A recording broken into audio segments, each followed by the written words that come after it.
Hola, soy Juan Carlos Ubillús, profesor de literatura y de estudios culturales, y voy a hablar de 10 cosas que hay que saber sobre Jacques Lacan.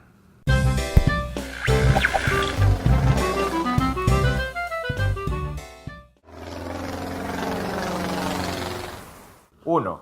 Jacques Lacan nació en París el 13 de abril de 1901, estudió medicina, especializándose en psiquiatría, y en 1932 sustentó su tesis de doctorado de la psicosis paranoica y su relación con la personalidad.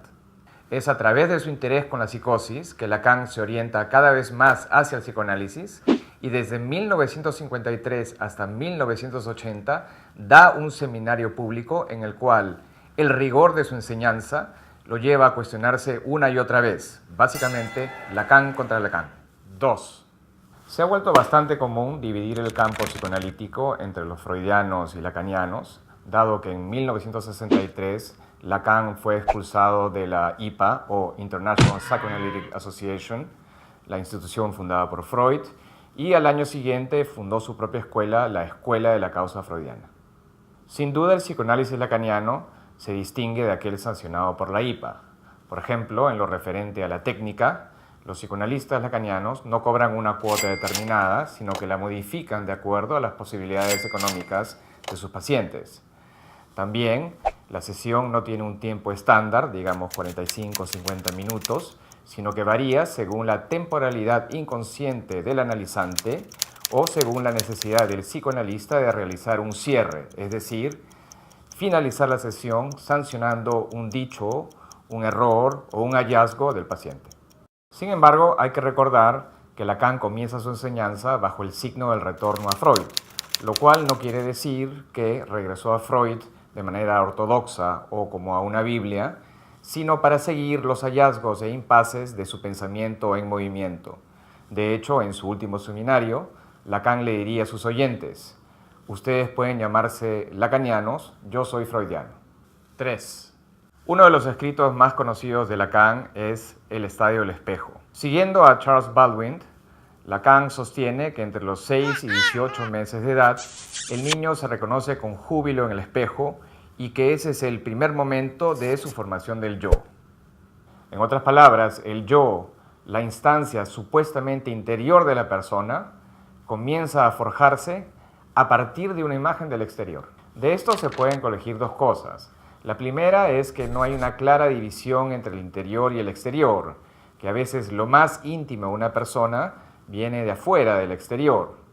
Por ello, al pensar el dominio de la psique, es de mucha utilidad este término que acuñara Jacques Lacan, lo éxtimo.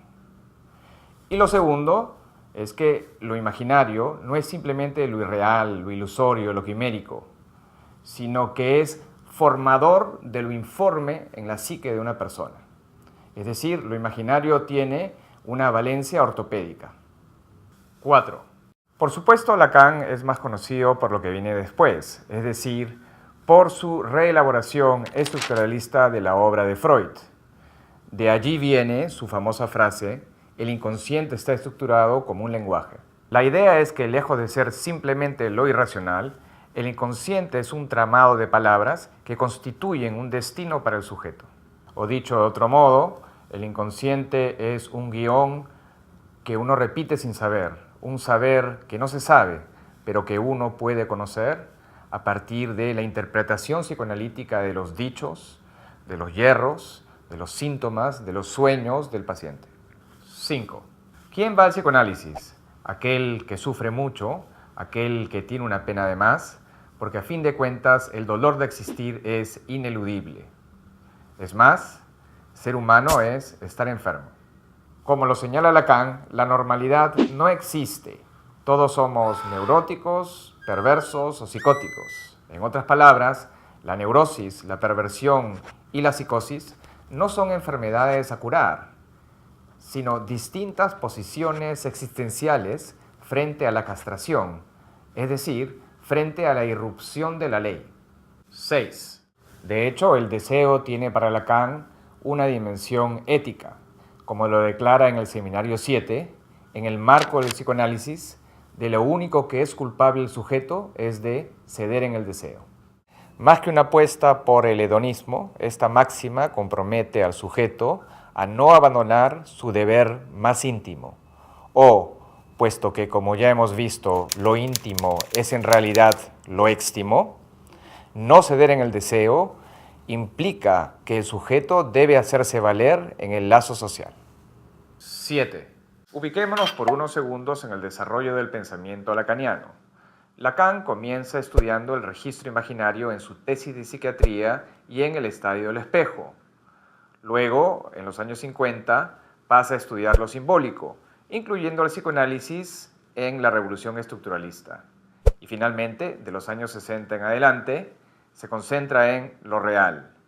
De hecho, es este concepto, lo real, que más lo distancia de Freud. Para Freud, la búsqueda de la satisfacción sexual es lo más profundo en el hombre, y sentimientos supuestamente nobles como el amor fraterno o el amor romántico no son más que sublimaciones de la libido sexual. Para Lacan, sin embargo, el hombre busca en el fondo otro tipo de satisfacción, lo real del goce. 8. Todo esto nos lleva de vuelta a la ética psicoanalítica del deseo, porque, nueva fórmula lacaniana, el deseo es una defensa contra el goce. Otra manera de decirlo es que el deseo es una defensa contra la pulsión. Hoy, cuando el capitalismo nos empuja a gozar de manera autista de los productos del mercado, la ética del deseo nos conmina a poner un límite al goce para establecer un vínculo con el otro. Sin embargo, como lo recuerda Freud, la pulsión siempre se satisface. De hecho, el superyo, ese mandato moral insensato, no es más que un revestimiento de la pulsión. Pues, al exigir la renuncia pulsional, el superyo la satisface. Piénsese en el asceta que se mete latigazos para evitar un goce pecaminoso, pero que acaba reencontrándolo en los mismos latigazos.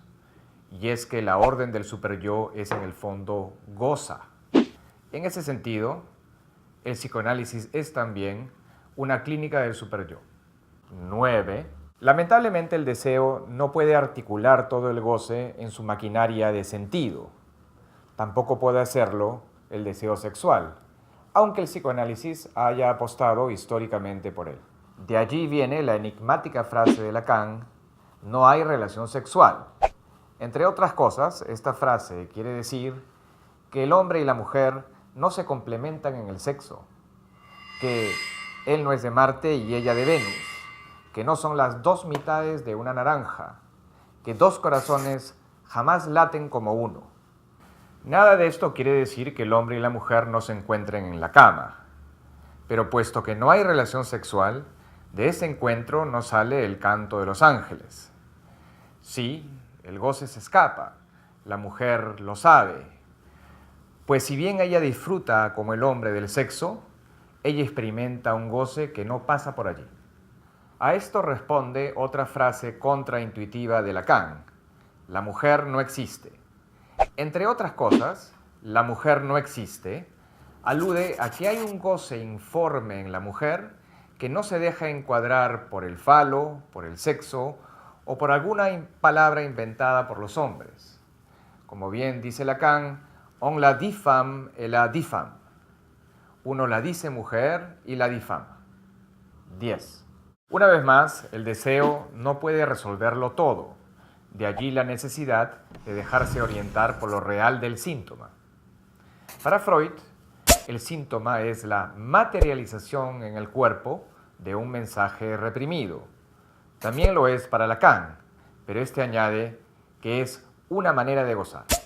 Un vicio, por ejemplo, puede ser una manera de pedir ayuda. Aquí estamos en la dimensión del sentido, del mensaje. Pero también puede ser una manera de procurarse un goce que no se puede alcanzar por las vías del deseo. Y la cura psicoanalítica implica alcanzar una identificación con el síntoma que constituye la singularidad de cada sujeto. Por supuesto, hay síntomas y síntomas. No se trata de instar al paciente a inyectarse desinhibidamente heroína. pero tampoco se trata de horrorizarse frente a lo anormal. Después de todo, la enseñanza de Lacan ha sido siempre un antídoto contra la normalización.